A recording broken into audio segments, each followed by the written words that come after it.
여러분의 성공적인 대체 투자를 도와드리고 있는 유여울입니다. 유망 투자처라고 생각했지만 막상 뚜껑을 열어보면 기대에 못 미치는 경우도 쉽게 볼 수 있는데요. 투자를 잘 하려면 이러한 리스크를 줄이는 것도 하나의 방법이 아닐까 싶습니다. 미래 유망 산업이 지닌 한계와 위험 요소, 그리고 투자자가 살펴야 하는 점은 어떤 것들이 있는지 알아보는 시간 가져보겠습니다. 두 분의 전문가와 함께 시작해 보겠습니다. 안녕하세요. 안녕하세요. 네. 대체 투자로서 미래 유망 산업과 기술, 그리고 투자 방법 등에 대해 저희가 알아보고 있는데요. 한편으로는 이 기술들이 혹시 버블은 아닐까 하는 생각도 들거든요. 대표적으로는 암호화폐가 떠올라요. 최근 엄청난 화제를 몰고 왔었죠. 현 시점에서 어떻게 될지 얘기를 좀 나눠볼 필요가 있어 보이는데요. 왜 암호화폐 가격은 변동성이 높은 건가요? 네, 이 기술 발전과 투자의 순서가 역전된 탓으로 보입니다. 일반적으로 어떤 새로운 기술이 나오게 되면 시장 내 소비자들의 수요가 자연스럽게 만들어지고요. 그렇게 되면 관련 기업이나 자산에 대한 투자가 이루어지기 마련입니다. 암호화폐의 경우에는 이 순서가 바뀌었습니다. 암호화폐의 근간이라고 할 수 있는 블록체인의 기술에 대한 검증이 이루어지지 않는 상태에서 암호화폐 열풍이 불면서 투기성 투자가 이루어진 탓에 변동성이 커졌다고 볼 수가 있습니다. 그렇다면 비트코인으로 대표되는 암호화폐 투자는 투기라고 봐야 되나요? 글쎄요, 뭐 그렇게 딱 단정지어서 말씀드리기는 쉽지는 않습니다. 여전히 그 블록체인 기술은요, 핀테크 및 그 유통체인망 등에서 중요한 기술로 평가되고 있고요. 분산 원장 기술 같은 경우는 소비자의 비용을 감소시켜주는 혁신 기술이라고도 합니다. 금융 안정성이 실현된다면 암호화폐는 통화적인 성격까지도 가질 수 있어서 미래화폐의 가능성은 분명히 있죠. 문제는 여전히 그 가능성이 확신으로 갈 정도는 아니라는 점이죠. 현 시점에서는 투자와 투기의 중간 정도라고 볼 수 있겠습니다. 네. 그럼에도 일각에서는 암호화폐 투자를 우려 깊게 보는 시선들이 있어요. 좀 주의해서 봐야 할 건 뭘까요? 네, 어떤 통화가 인정받느냐를 논할 때 반면교사로 얘기할 수 있는 게 바로 악화과 양화를 구축한다는 격언입니다. 옛날 로마에서 거래되는 순은으로 된 통화는 장롱으로 들어가고 은 함량이 거의 없는 동전들만 거래되면서 통화 가치를 잃었었던 적이 있었습니다. 이와 마찬가지로 암호화폐 시장에서도 우려스러운 점이 가짜 암호화폐들이 등장입니다. 블록체인 기술은 간대 없고 사기성 자산을 담보로 다단계 투자가들을 모집해서 암호화폐를 나눠주는 형식의 암호화폐들이 우후죽순으로 나오고 있습니다. 그러니까 암호화폐 시장에서도 곡식과 쭉정이들을 골라내야 한다는 말씀이신가요? 네, 그렇습니다. 최소한 기술이 검증된 그리고 글로벌 암호화폐로 인정된 것들 위주로 투자를 해야겠죠. 이 시장도 어떻게 보면은 달러처럼 기준이 되는 통화가 결국은 승자가 될 것입니다. 현재로서는 역시 비트코인이 가장 유력해 보입니다. 그렇군요. 그럼 암호화폐를 직접 사지 않고 증시에서 ETF로도 거래할 수 있는 방법이 있을까요? 아니요, 아직 그 몇몇 자산운용사들이 비트코인 ETF를 출시하려고 시도는 했었는데요. 번번이 그 관계 감독기관에서 퇴짜를 놓고 있습니다. 아무래도 이걸 인정하면은 정부나 중앙은행이 암호화폐의 통화 가치를 인정하는 셈이 되니까요. 쉽지는 않을 것 같습니다. 대신 투자자들이 고려할 수 있는 또 하나의 대체 투자가 있습니다. 혹시 암호화폐 시장에서 주기적으로 나오는 악재를 아세요? 혹시 해킹 아닐까요? 거액의 암호화폐가 털렸다는 그런 뉴스 본 것 같아요. 네, 맞습니다. 그 해킹 얘기가 많이 나오는데요. 암호화폐는 전자지갑으로 관리되는데요. 해커들이 거래소에 침입해서 암호화폐를 절도하는 사건들이 종종 벌어지고 있죠.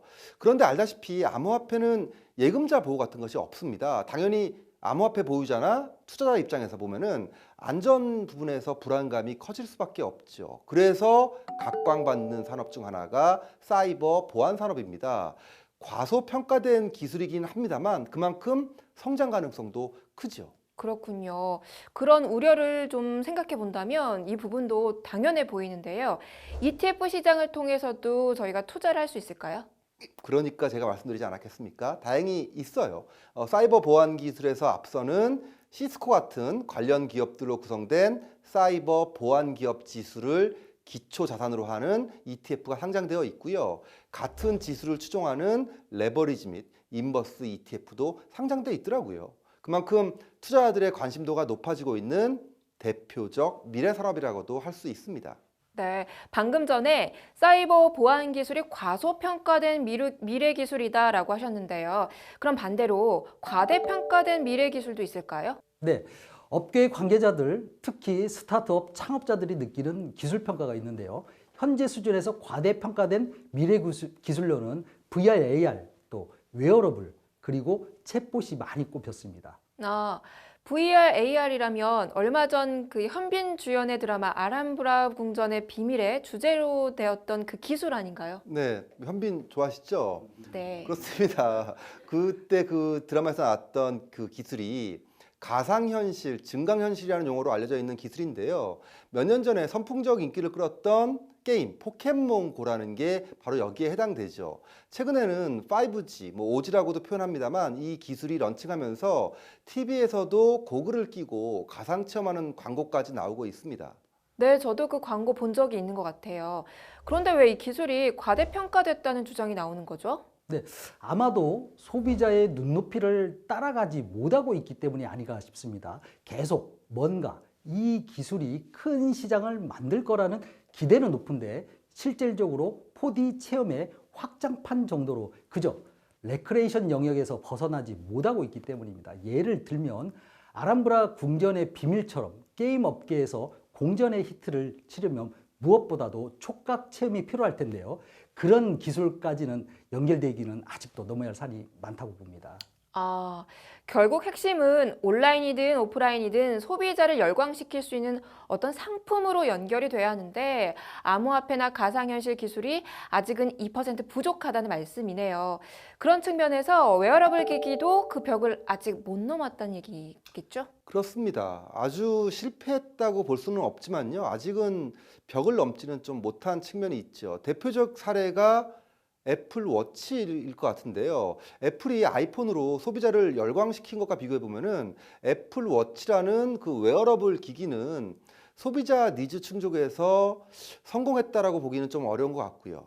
한때 유행했던 건강 관리 웨어러블 기기들 다들 찾고 다녔었는데요. 한때의 유행으로 지나버리고 있습니다. 네, 맞아요. 그럼 챗봇은 어떤가요? 예, 챗봇이라는 것은 말 그대로 채팅하는 로봇이라는 건데요.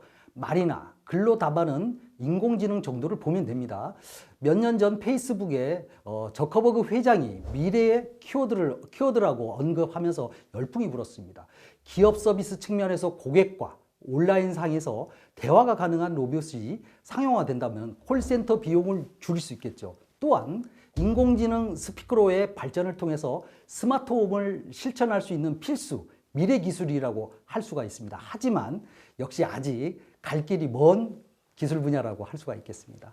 그렇군요. 기술 발전의 장벽이 높은 분야라는 건데 구체적으로는 어떤 점이 문제일까요? 네, 우리의 말을 번역하는 기술은 꽤 많은 발전을 이루었는데요. 이게 표준어로 정확히 말해야만 정확도가 높아집니다. 사투리가 들어간다든지 아니면 중간중간에 추임새가 들어간다거나 은어가 들어가면 챗봇 인공지능이 정확히 인지를 못하게 될 수밖에 없습니다. 그럼 엉뚱한 대답을 내놓을 수가 있게 되는데요. 이런 모든 것들이 언어지능, 알고리즘 데이터화가 되어야 하는데 대화라는 것이 진행될수록 어떤 방향으로 진행될지 가늠하기 어려워서 알고리즘을 발전시키는 게 쉽지 않다는 거죠. 그렇군요. 그런데 달리 생각해 보면 아직 미완성의 기술이 많다는 것은 여전히 관련 기술 발전에 성공할 기업들이 더 많다. 우리는 또 거기서 투자할 기회가 있다라고 해석할 수 있겠는데요. 그렇죠. 예, 이런 과대평가된 기술은 어떻게 보면은 그만큼 소비자들이 관심이 높기 때문에 이루어진 현상이라고 볼 수 있죠. 장기적으로 보면은 이런 해당 영역에서 성공한 기업은 엄청난 가치를 갖게 된다고 볼 수 있습니다. 만약 미래의 아마존, 미래의 구글 찾기를 하고 싶다면은 이런 기업들을 통해서 우리에게도 큰 보상이 따르는 보물찾기와 같습니다. 아, 그렇군요. 대체 투자로서 미래 투자, 미래 유망 투자에 대한 설명을 이렇게 듣다 보니까 어느새 시간이 이렇게 훌쩍 지나가 버렸어요. 네. 세상엔 공짜 점심 같은 건 없다고 하죠. 투자도 마찬가지일 겁니다. 공부하지 않고 세상의 변화를 읽으려 하지 않고는 결코 호박은 넝쿨째 굴러오지 않을 텐데요. 이번 시간을 통해 세상을 읽는 눈이 열리는 계기가 되길 바라며 여기서 인사드리겠습니다. 전문가님 감사합니다. 감사합니다. 감사합니다.